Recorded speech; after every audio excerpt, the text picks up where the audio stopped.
नमस्कार. आजच्या भागामध्ये इथे आकाश आता आपल्या मित्रांना फोन करतो आणि सगळ्यांना कामाला लागतो. चाळीच्या बाहेर, चाळीच्या आतमध्ये सगळीकडे आता भूमीला शोधायला सांगत असतो. सगळ्यांच्या मोबाईलवरती भूमीचा त्याने फोटो पाठवलेला असतो आणि म्हणतो की सगळीकडे माझ्या भूमीला शोधून काढा. अख्खं शहर तुम्ही पिंजून काढा, असं आकाशने सांगितलेलं असतं. भूमी अजून घरी आलेली नसते, त्यामुळे अख्खं घर आता खूपच जास्त टेन्शनमध्ये असतं. मात्र इथे रागिनी, अभि आणि पौर्णिमा या तिघांना भूमीची अजिबात काळजी नसते.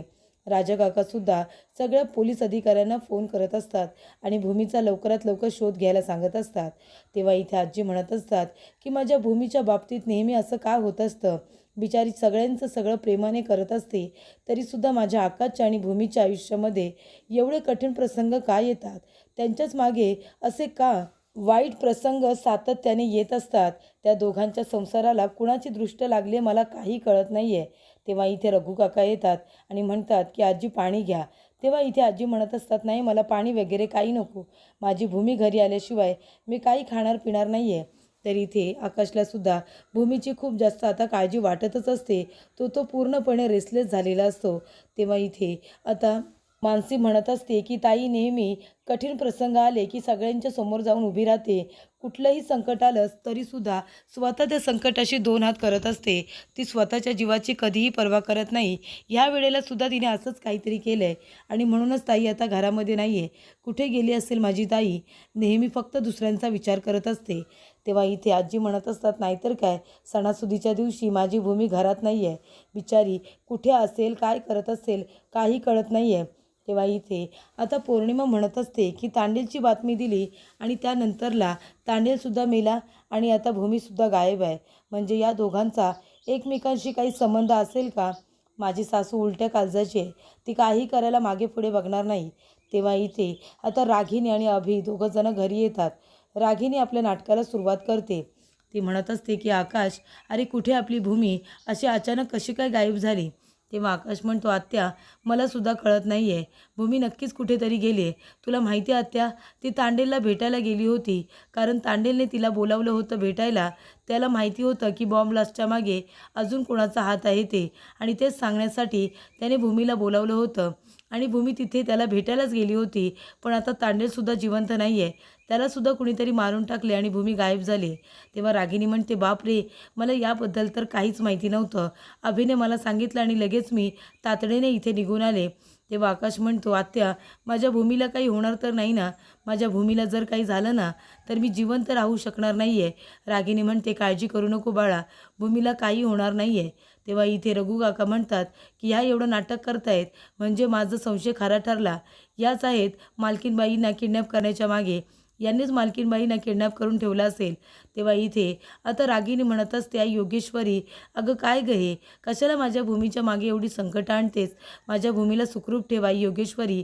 तिच्यावरती जी काही संकटं असतील ती बाजूला कर आणि ती आमच्या घरची सून लवकरात लवकर परत येऊ दे, असं सुद्धा रागिनी आता योगेश्वरीजवळ मागणं मागत असते.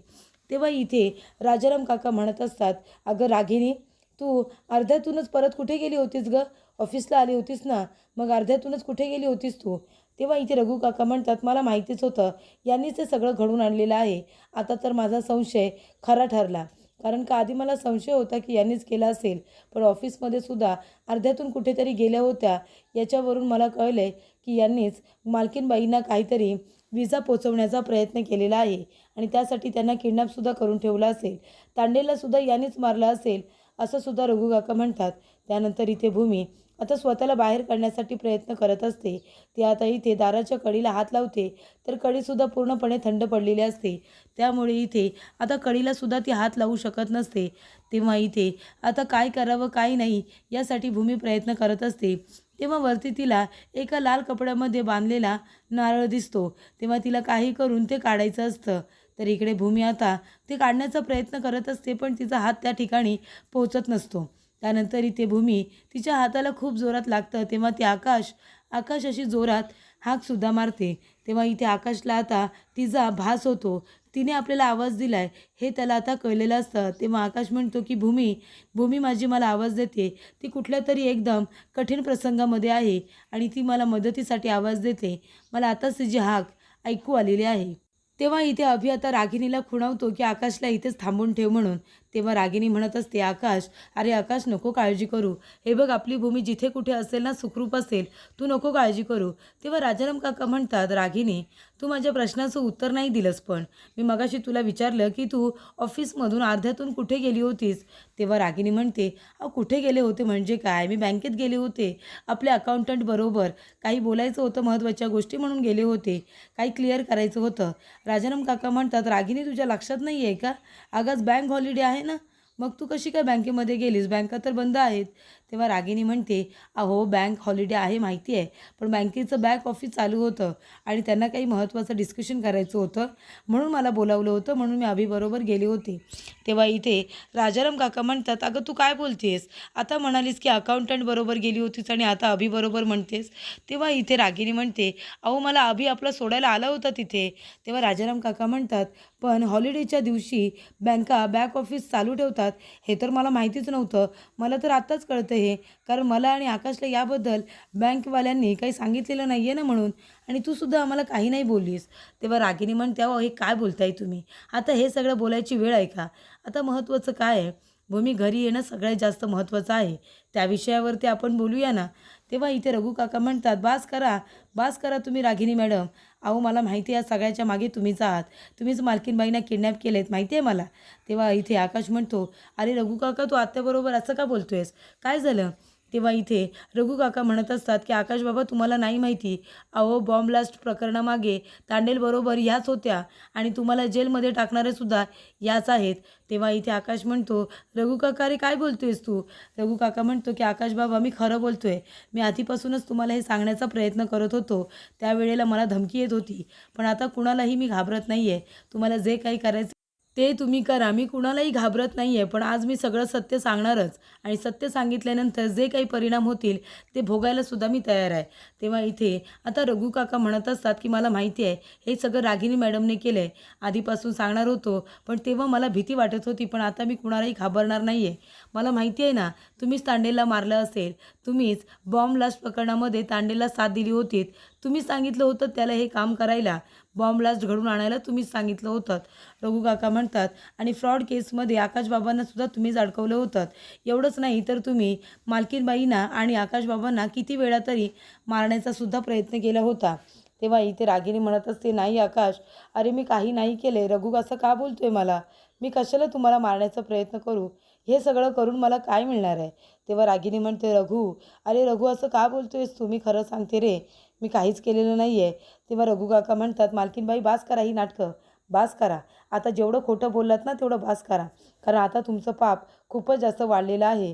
मालकीनबाईच्या जीवावरती उठलात तुम्ही, तांडेलला मारून टाकलं ना तुम्ही, कारण तांडेल सगळं सत्य तुमच्या विरोधातलं मालकीनबाईंना सांगणार होता, पण आता नाही, आता मी सगळं सत्य सांगणार आहे.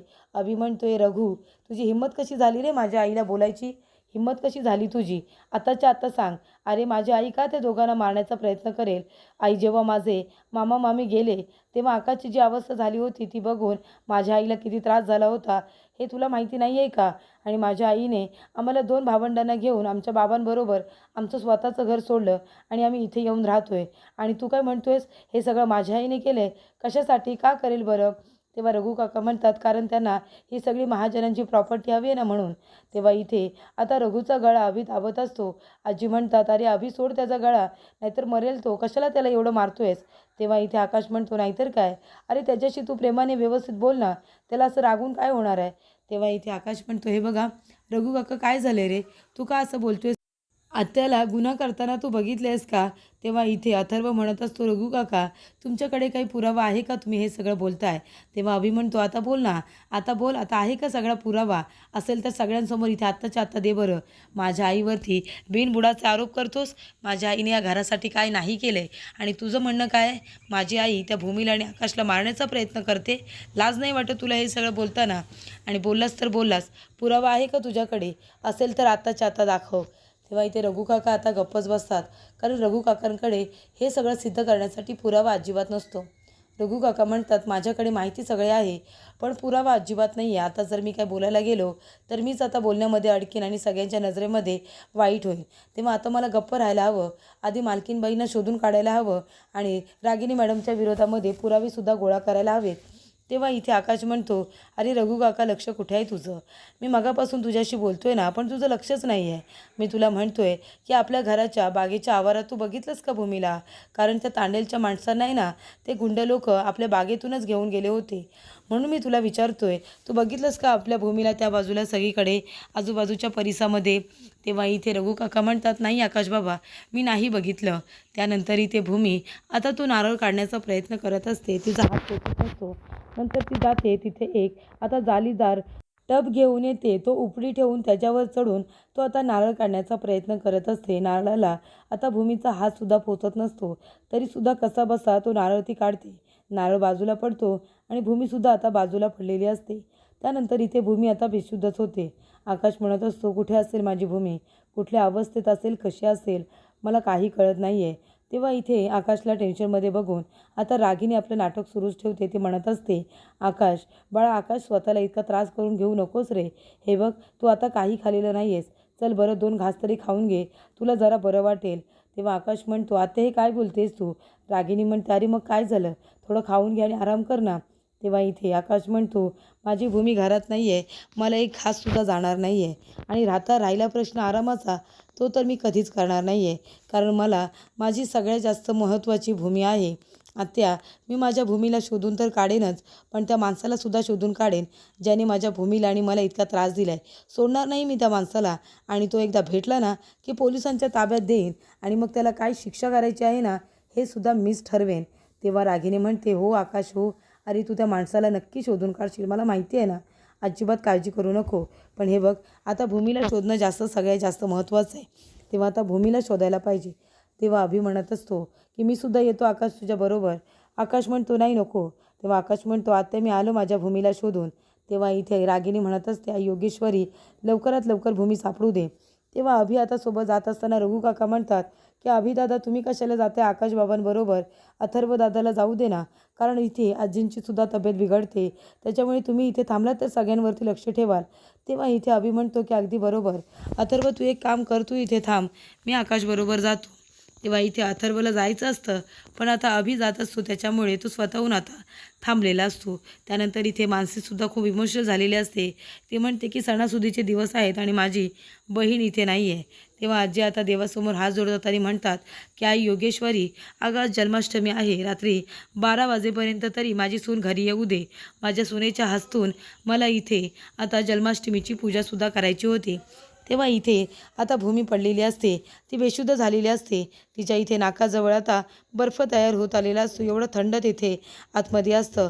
आजी आता इथे भूमीसाठी प्रार्थना करत बसलेली असते. तिला लवकरात लवकर ताकद येऊ दे आणि ती खरी येऊ दे, असं आता आजींचं म्हणणं असतं. तेव्हा इथे आता सगळेजण पूजा करत असतात. तेव्हा मानसी म्हणते की आई योगेश्वरी, माझी भूमीताई लवकरात लवकर घरी परत येऊ दे. तिच्याशिवाय आमचं जगणं मुश्किल आहे गं. नेहमी कठीण प्रसंगामध्ये सगळ्यांसाठी धावून जात असते, पण ह्या वेळेला ती स्वतः खूप मोठ्या अडचणीत आहे. तुम्ही तिला सुखरूप या सगळ्यातून बाहेर काढा. तर इथे आता भूमी पडलेली असते आणि तिथेच तिचा हात अटकून बसलेला असतो, कारण बर्फ जमा झालेला असतो. ती स्वतःचा हात उचलण्याचा अतोनात प्रयत्न करत असते, पण हात तिचा निघायला काही तयार नसतो. तेव्हा ती कळवळत असते. तेव्हा इथे भूमी म्हणते की माझ्या हाताला काय झालं आहे, आणि ती रागाच्या भरातच आता उठते. तेव्हा तिच्या हाताच्या कातडीला बर्फ तयार झालेला असतो आणि तो बर्फ जमिनीला आता जमलेला असतो. त्याच्यामुळे रागाने उठल्यानंतर आता भूमीच्या हाताची कातडी त्या बर्फाला चिकटून राहिलेली असते. भूमीच्या पापण्यांना बर्फ तयार झालेला असतो. चेहरा पूर्ण लाल झालेला असतो आणि ती भूमीची अवस्था खूपच जास्त आता बिकट झालेली असते. तर पुढील भागामध्ये आपण बघूया, रघु काका भूमीला शोधायला बाहेर पडलेले असतात. ते सगळ्यांना आता भूमीचा फोटो दाखवत असतात आणि म्हणतात की ह्या माझ्या मालकीनबाई आहेत, तुम्ही माझ्या मालकीनबाईंना बघितलंत का? तेव्हा इथे भूमी आता पळालेली असते. ती धावत पळत आता तिथून जात असते. तेव्हा ते गुंड लोक तिचा पाठलाग करत असतात आणि भूमी स्वतःचा जीव मुठीमध्ये धरून तिथून पळत असते. त्यानंतर इथे आता आकाश गाडी घेऊन जात असतो आणि भूमी अगदीच त्याच्या बाजूने धावत पळत निघून जाते. तरीसुद्धा आकाशचं तिच्याकडे लक्ष नसतं. जेव्हा इथे भूमी आता निघून जाते बाजूला, तेव्हा समोर आता एक टेम्पो येतो. तो आता भूमीला उडवणार असतो, पण तेवढ्यातच भूमी बाजूला होते आणि रघु काका बिचारे त्या ट्रकच्या पुढ्यामध्ये येतात. त्यांचा खूप मोठा अपघात होतो. आता रघु काका खाली पडलेले असतात आणि जीव सोडता सोडता भूमीला म्हणतात की आकाशबाबांच्या आईवडिलांच्या अपघातामागे सुद्धा रागिनी मॅडमचाच हात आहे असं म्हणाल्यानंतर आता रघु काकांनी सुद्धा सगळी माहिती भूमीला दिलेली असते आणि तांडेलने सुद्धा सत्य हे त्यांना सांगितलेलं असतं. तर रघु काकांचा अपघात झाल्यावरती तिथे आकाशसुद्धा येतो. आकाश बघतो तर काय रघु काकांना खूप जास्त मार लागलेला असतो. एका बाजूला दुःख तर भूमी आलेल्याचा त्याला आनंदसुद्धा झालेला असतो.